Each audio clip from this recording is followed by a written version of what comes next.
The final holdout has fallen. The book 2000 Mules, turned into a movie, espousing the big lie about the 2020 election, has taken its last breath, as the company behind the book has issued an apology and has announced that it is halting the distribution of the book and the film. Let's discuss. I'm Dave Aronberg, State Attorney for Palm Beach County, aka the Florida Lawman, here on the MeidasTouch Network. You've probably heard of 2000 Mules. That's the conspiracy-fueled book turned into a movie by right-wing provocateur Dinesh D'Souza, who is an ex-felon pardoned by Donald Trump.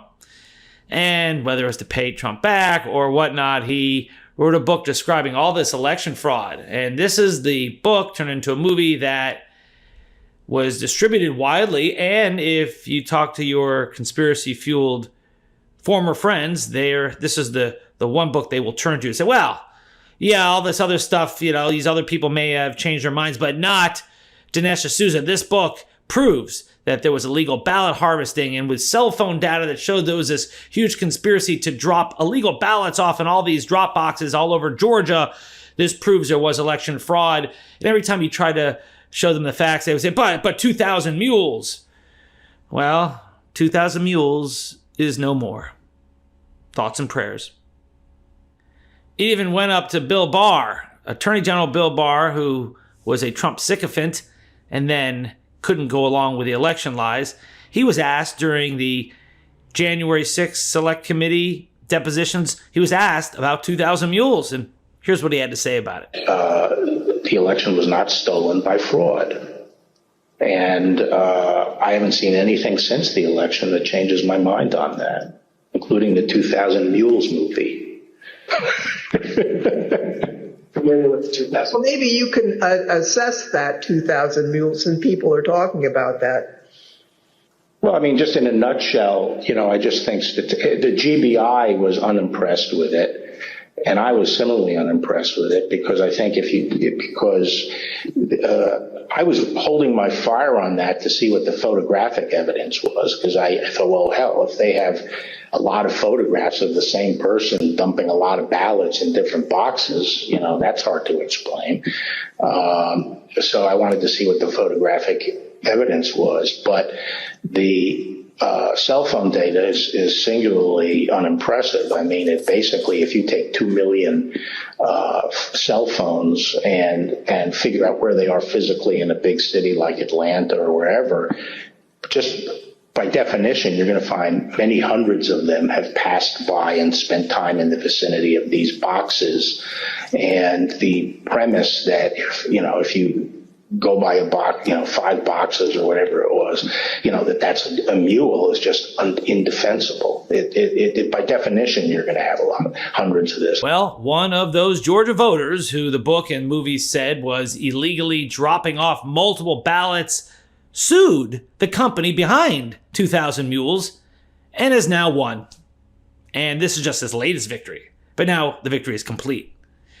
The guy's name is Mark Andrews, and after the allegations that were made by 2000 Mules, he was investigated by the Georgia Bureau of Investigations. In fact, Bill Barr mentioned GBI in his comments.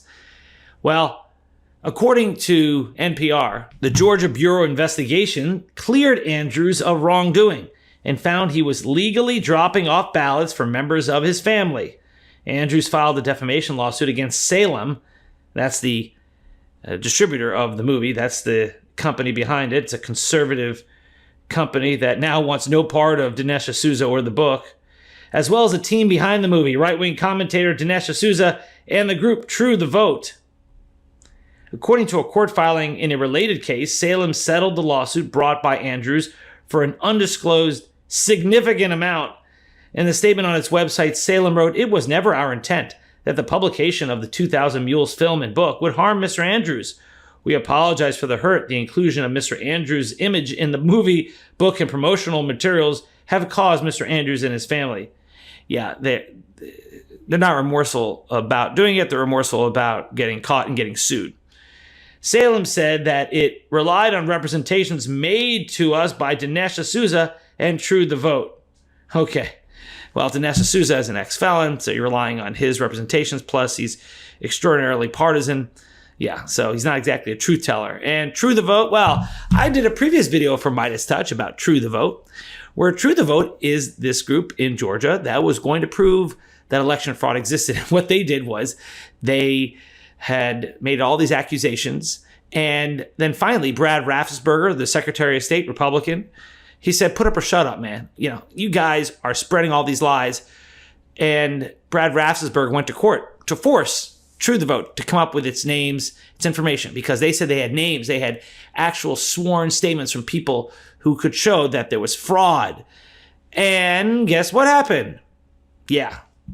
According to the Associated Press, a conservative group has told a Georgia judge that it doesn't have evidence to support its claims of illegal ballot stuffing during the 2020 general election and a runoff 2 months later. Texas-based True the Vote filed complaints with Georgia Secretary of State Brad Raffensperger in 2021, including one in which it said it had obtained a detailed account of coordinated efforts to collect and deposit ballots in drop boxes across metro Atlanta during the November 2020 election and a January 2021 runoff. A Fulton County Superior Court judge in Atlanta signed an order last year requiring True the Vote to provide evidence it had collected, including the names of people who were sources of information to state election officials who were frustrated by the group's refusal to share evidence with investigators. In their written response, attorneys for True the Vote said the group had no names or other documentary evidence to share. Yeah, shocker. It reminded me of that scene in Seinfeld where George Costanza had told the parents of his fiancée who passed away that he owned a house in the Hamptons, which is further down the road, further up the hill. And so the parents kept calling George's bluff and kept saying, all right, let's see it. Keep driving, until they went out on foot, and George then broke down and had to admit that no, the house doesn't exist. That's True the Vote. Yes, we've got all this fraud until, of course, we have to provide the information under oath. Then it's like, yeah, the Hamptons house doesn't exist. There's no house! It's a lie!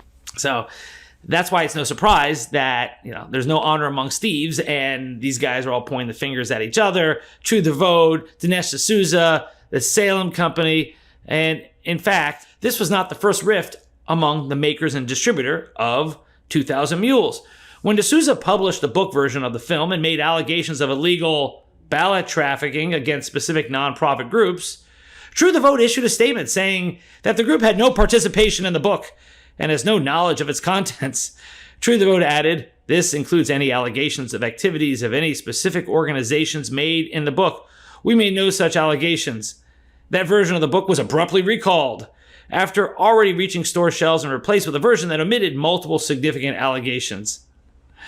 Yeah, you know it's going bad when the conspiracy groups are turning on each other because they don't want to be associated with the conspiracy anymore. They see what's happening to those purveyors of the big lie. I mean, 2024 really is the year of accountability. Just ask Rudy Giuliani, the spokesman for the big lie, the biggest pusher of election fraud. Well, he's now bankrupt. He's been indicted in multiple jurisdictions, and he got served with his indictment. Yeah, he got served at his 80th birthday party here in Palm Beach. It was from the state of Arizona. They traveled to my backyard here in Palm Beach and served him at his 80th birthday. Apparently, the party goers at the birthday party were in tears. Yeah, well, don't celebrate someone who tries to destroy our democracy. Then there's Jenna Ellis, Sidney Powell, the MyPillow guy. All these folks are either indicted, disbarred, or hanging by a thread financially, and they only have themselves to blame. And then there's Donald Trump, who was just convicted of 34 felony counts in New York. And although they are unrelated to the big lie, he's got other criminal cases hanging over his head related to his false claims of election fraud. And the only one that could possibly go before the election now is the one in Washington, D.C. on election interference. But so far, the Supreme Court has put its thumb on the scale and tried to delay the matter. And we'll see if they decide ultimately to give the green light so Judge Chutkan and Jack Smith can go, or they'll push this till after the election when Donald Trump possibly could get elected and then end all of these cases. Yes, I know he can't officially end the state case, but he will stay in the White House, surround himself with Secret Service agents, and challenge the DAs of Georgia and New York to come and get me. So this is why this election in November is the most important one in our lifetimes. And that's why it's up to all of you, Meidas Mighty, to go out and make a difference. Keep speaking up and keep sharing these videos. I'm Dave Aronberg, aka the Florida Lawman. If you like this video, share it, like it, and subscribe. And I'll see you next time. Love this video? Make sure you stay up to date on the latest breaking news and all things Meidas by signing up to the MeidasTouch newsletter at MeidasTouch.com/newsletter.